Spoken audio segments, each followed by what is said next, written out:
What's up, y'all? It's your boy eBay Fight Predictions in the building, and we got a nice little top five mid-year awards.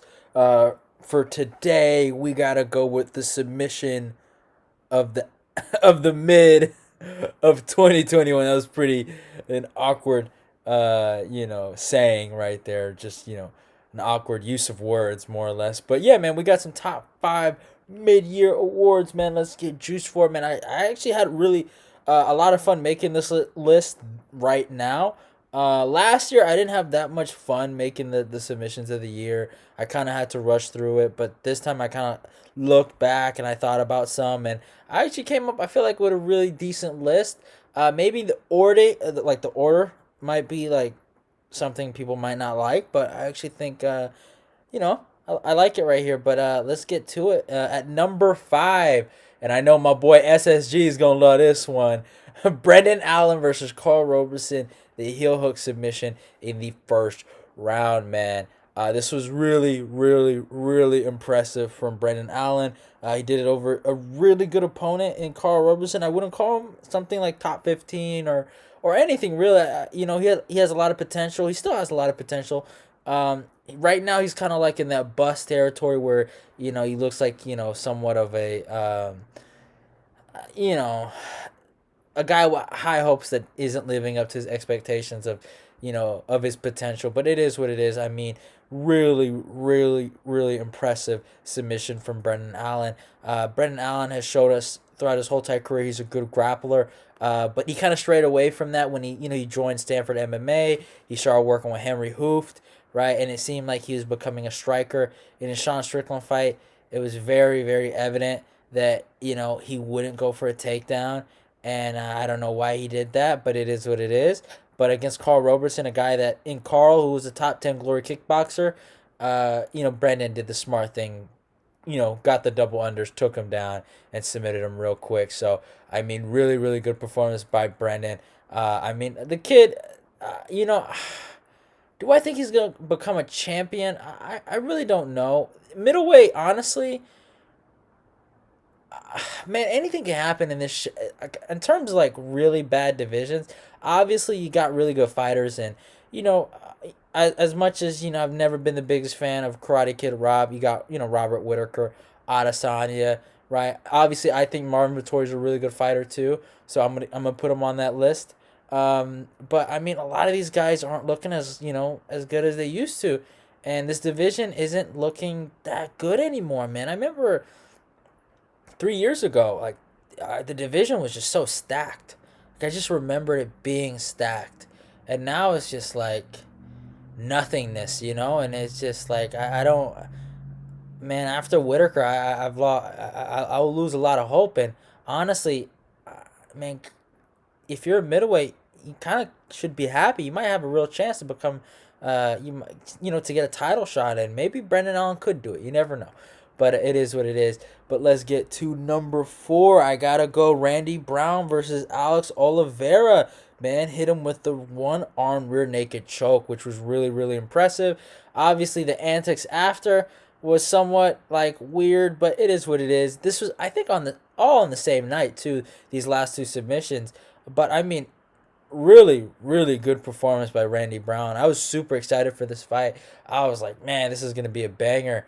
And Randy took care of business real quick. Almost like, Randy Brown is just a really interesting guy because he has a lot of potential, but he'll be put in these situations and he'll kind of like, in situations against Vicente Luque or even Nico Price, he'll kind of just underperform, But I look at his full skill set and what he can do. He's a really, really good fighter. I don't know, where he's gonna go from here, but I think he has some real skills. He has a real chance of actually doing some good stuff in this division. But it is what it is. But at the end of the day, it was a really good submission by Randy Brown. And at number three, I gotta go with Andre Muniz inverted armbar over Jacare Souza. Man, I do have a live reaction to this, obviously. This was a hard one to watch for me because I picked Jacare. This was a horrible night for me at UFC 262. Obviously, the main event went my way, so thank God on that. But I mean, oh my God, that whole night was bad. But it is what it is. I mean, this was really impressive from Andre Manuz. I knew some people that did pick Andre, so good on them. But I just truly believe that Jacare is striking, and he should have been able to take care of business in this situation. But to get his arm broken like this, I mean, and to get taken out like this, it was so impressive from Andre. Obviously, maybe at this point, I think it's fair to say Jacare might be a little, a little shot, a little washed, but it is what it is at the end of the day. It was really impressive from Muniz, and good finish by him. And at number 2, I gotta go with the guillotine attempt, not attempt, but the guillotine finish from Anthony Hernandez over Rodolfo Vieira. I mean, this fight was literal nonsense, bro. The amount of ignorance that went on in that cage. Oh my God, bro. I was like, yo, what am I watching right now? I'm like, dude, Rodolfo Vieira started really strong, had a lot of crazy takedowns, but he left his gas tank, at his house. He didn't bring it with him in the octagon, and he gassed out. And Vera, you know, he had nothing for Hernandez, and Hernandez just kept piecing him up, and it got bad. And it was almost, to me, what it looked like was, I don't think Rodolfo Vera. I think he would be okay with getting submitted over getting knocked out, and he shot for so many bad takedowns.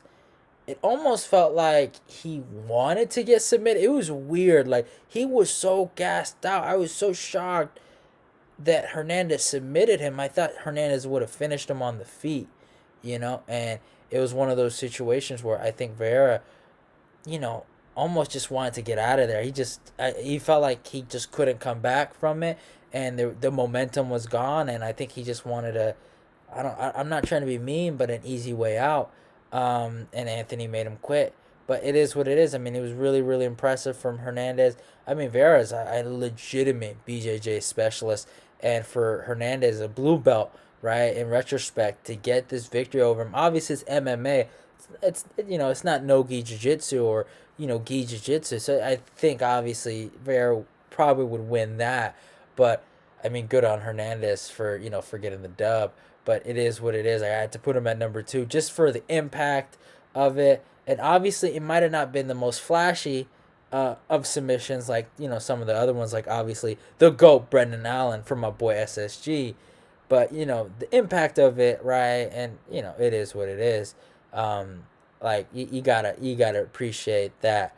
But and at number 1, I know you guys are going to have a field day with this. I got to put Vicente Luque's Darce choke over T Wood at UFC 260.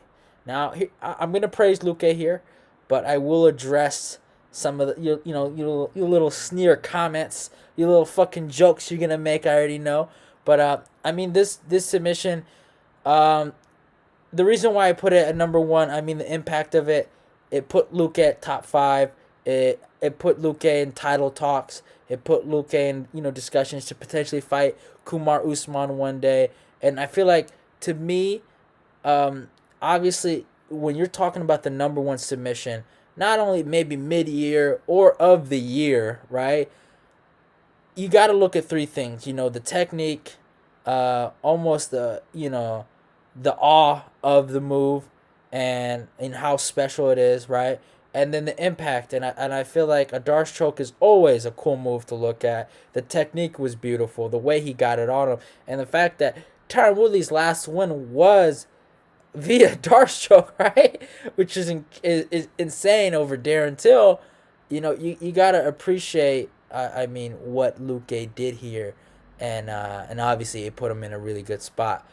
But to address some of the people that are gonna make some jokes, yeah, I obviously, I didn't put Michael Chiesa on here because he didn't have a submission, right? And he's supposed to be the grappler, and Luque got it over him. Luque's probably gonna win the fight. Nah, it ain't happening. The GOAT Chiesa is gonna smash this fool. Hopefully, Luque, maybe after he loses, he can keep this, submission thing going on, and maybe he can make the number one for the rest of the year, and maybe he can get the award for submission of the year. But he ain't beating Chiesa, and y'all can keep dreaming about that, because Chiesa finna own this fool. So I hope Luque appreciates this little bit of praise, but this is Chiesa's future son. So it is what it is. Just accept it. Don't argue. Chiesa to go. I just wanted to say that. But love y'all and goodbye. Hope you guys enjoyed this video. Obviously there will be another one. I'm gonna get all these out probably by for the rest of the week. So you're gonna see a lot of these videos. I know it's gonna look pretty crazy on my channel when you just see basically the same thumbnail with a different title. But it is what it is. I'm pretty bored. But yeah.